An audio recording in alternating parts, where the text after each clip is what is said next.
தெரியல சார். நாங்கள் வந்து பார்க்கும்போது அது வந்து அந்த கழுத்தில் உரிச்சல் போடுவாங்க தெரியுங்களா, அந்த உரிச்சலே இல்லை, ஒரு சுருக்கமும் இல்லை.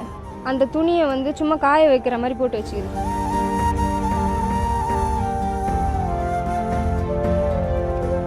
அந்த பொண்ணு ஒரு கணவர் இறந்துட்டா அது அவனை கட்டி பிடிச்சின்னு அழணும், என் புருஷனை விட்டுட்டேனேன்னு அழணும், ஒரு கஷ்டத்தில் அழணும்.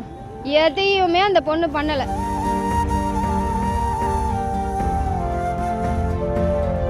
அவங்க செல்லில் ஒருத்தங்க லவ் பண்ணியிருந்துக்கிறான், அதெல்லாம் இவன் கண்டுபிடிச்சி எடுத்துட்டான். அது தெரிஞ்சிச்சுன்னு சொல்லிட்டு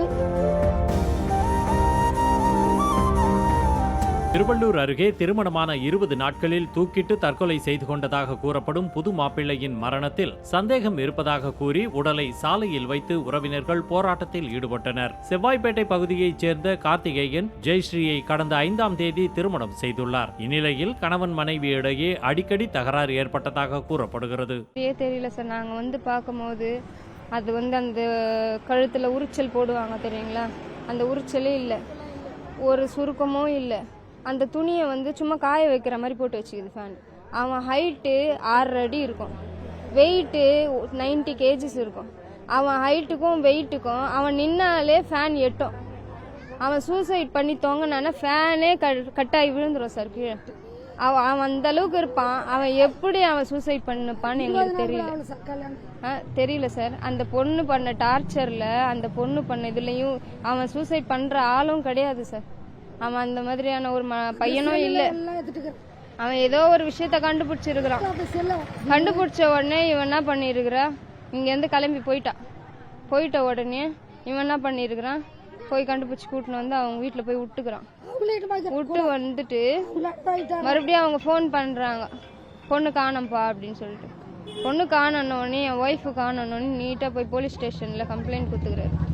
கம்ப்ளைண்ட் கொடுக்கல, விசாரிச்சிருக்கிறாரு, ஒய்ஃப் மிஸ்ஸிங் சார் அப்படின்னு. அவங்க வந்து ட்ராக் பண்ணி பட்டாபுராமில் இருக்குது சார் பொண்ணுன்னு சொல்லியிருக்காங்க. இவங்க என்ன பண்ணாங்க, போய் இவங்க வீட்டில் இருந்தவங்களையும் கூட்டிகிட்டு, இனி இவங்க அப்பா அம்மாண்ட சொல்லாதப்பா, உன் ஃபேமிலியில் யாருக்கிட்டே சொல்லாத, நீ மட்டும் வா அப்படின்னு அவங்க கூப்பிட்டாங்களா என்ன தெரியல. இவன் மட்டும் போனான். எங்கள் அப்பா அம்மா பக்கத்துலேயே தான் இருக்காங்க, அவங்கக்கிட்ட ஒரு வார்த்தை கூட அவன் சொல்லவே இல்லை. இந்த மாதிரி ஒரு இன்சிடென்ட்டுமான்னு அவன் சொல்லலை. சொல்லாமல் அவங்கள மட்டும் கூட்டின்னு போயிருக்கான். போய் அந்த பொண்ணை கண்டுபிடிச்சி வந்திருக்காங்க. வரும்போது தெரிஞ்ச ஒரு கடையில் நிறுத்தியிருக்காங்க. நிறுத்தி அவங்ககிட்ட என்ன பேசுனாங்கன்னு தெரியல. அதோட சிசிடிவி ஃபுட்டேஜ் எங்ககிட்ட இருக்கு. அதுக்கப்புறம் அந்த பொண்ணை கூட்டின்னு வந்திருக்கிறாங்க. கூட்டின்னு வந்து இங்கே வீட்டில் விட்டுருக்காங்க. விட்டவங்க என்னோட பேரண்ட்ஸை கூப்பிட்டு, இந்த மாதிரி பிரச்சனை, உங்கள் பையனுக்கும் எங்கள் பொண்ணுக்கும் இந்த மாதிரி சண்டை, அவள் கோச்சின்னு போயிட்டா, கண்டுபிடிச்சி கூட்டின்னு வந்தோம், இதெல்லாம் எதையுமே சொல்லாமல் நீங்கள் இதாக விட்டுட்டு போயிட்டீங்க. போயிட்டதுக்கப்புறம் காலையில் எனக்கு ஃபோன் வந்தது சார், உங்கள் அண்ணன் இறந்துட்டாமா அப்படின்னு சொல்லிட்டு ஃபோன் வந்துச்சு. அதை கேட்டு நாங்கள் வந்தோம்.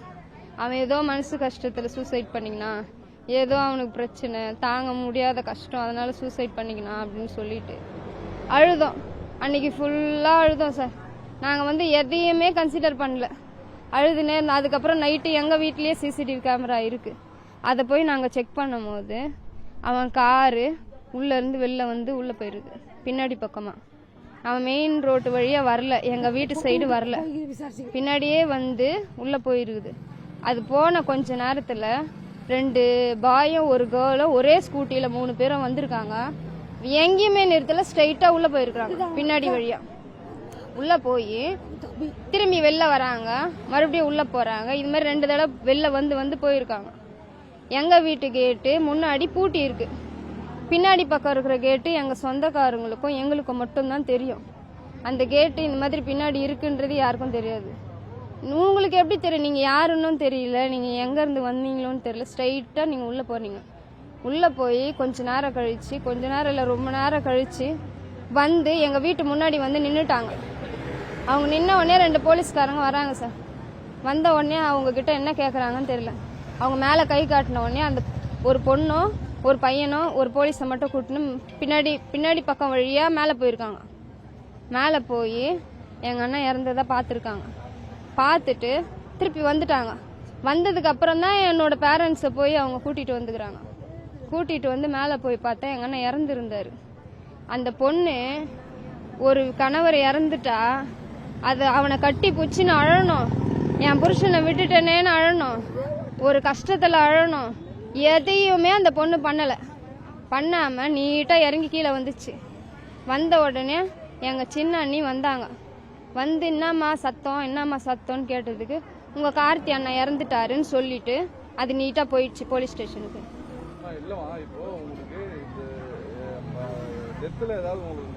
எங்களுக்கு மர்மம் இருக்கு சார். நாங்க அந்த சிசிடிவி கேமரா பாக்குறதுக்கு முன்னாடி வரைக்கும் நாங்க வந்து எதுவுமே வந்து கன்சிடர் பண்ணல. ஆனா சிசிடிவி கேமரா பார்த்ததுக்கு அப்புறம் அதுல மர்மம் இருக்கு. அவனுக்கு நிறைய பிரச்சனை இருக்கு. இந்த பொண்ணு அவனை டார்ச்சர் பண்ணி இருக்குது. ஏதோ ஒரு விஷயம் இருக்கு.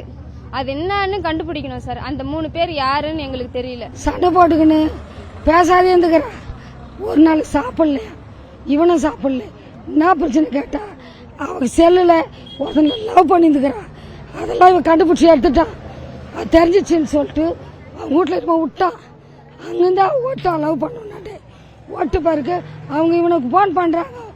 இவன் என்ன பண்ணுறான், ஐயோ அவங்களே இட்டுக்குன்னு அவங்க அக்கா, அவங்க மாமன், அவங்க சித்தி விட்டு பையனை இட்டுக்குன்னு கார் எடுத்துக்கின்னு நீட்டாக போய் அந்த பொண்ணை இட்டாந்துக்க. அதுக்கு முன்னால் போலீஸ் ஸ்டேஷனில் போய் சொல்லிக்கிறான் என் பொண்டாட்டி இல்லைன்னு காணன்ட்டு. அவங்க என்ன பண்ணிக்கிறாங்க, செல்லை வச்சு உன் பொண்டாட்டி வந்து பட்டாராமில் இருக்குதுப்பா லொக்கேஷனு சொல்லிக்கிறாங்க. பட்டாராமுக்கு அவங்க அக்கா, அவங்க மாமன், அவங்க சித்தி விட்டு பையனை இட்டுக்குன்னு போய்க்கிறான். இட்டுக்குன்னு போய் அந்த பொண்ணை கண்டுபிடிச்சி இட்டாண்டாங்க. CCTV camera இருக்குதாங்க. அந்த இடத்துல நின்று கும்பலாக பேசிக்கிறாங்க. பேசிட்டு நீட்டாக இங்கே வந்து கண்மணின்ற பொண்ணு அவங்க மாமா அவங்க அக்கா விட்டாங்க வைக்கிறாங்க. அங்கே இட்டு போய் மிரட்டினாங்களா சாவச்சாங்களா தெரியல. அதுக்கப்புறம் அங்கே வந்து கார் நீட்டாக பின்னாடியே வந்துக்குது. வந்து இவங்க போயிட்டாங்க. நாங்கள் அந்த வீட்டில் பார்த்துக்கிறோம். இந்த வீட்டில் அந்த பொண்ணு அந்த பையனு தாங்குது. அதுக்கப்புறம் ஒரு பைக் வருது. 3 பேர் வராங்க. இது உள்ளே போகிறாங்க வராங்க. அப்புறம் ரொம்ப நேரம் கழிச்சு வராங்க. அதுக்கப்புறம் இங்கே வந்து நிற்கிறாங்க. அதுக்கப்புறம் ஒரு போலீஸ்கார் வர்றாரு. அவர்கிட்ட வந்து அந்த பொண்ணு நான் பண்ணி சும்மா பிளான் பண்ணி கத்துட்டு இவர் வந்து எங்களை கூப்பிட்றாரு. நாங்கள் போய் கத்த இருந்தாக்கா உன் பிள்ளை செத்துட்டான் போய் செத்துட்டான் சொல்லிட்டு எங்களிடம் காட்டிட்டு அவுக்குது. உரிச்சல் கூட லேசாக போட்டு வச்சுக்குது.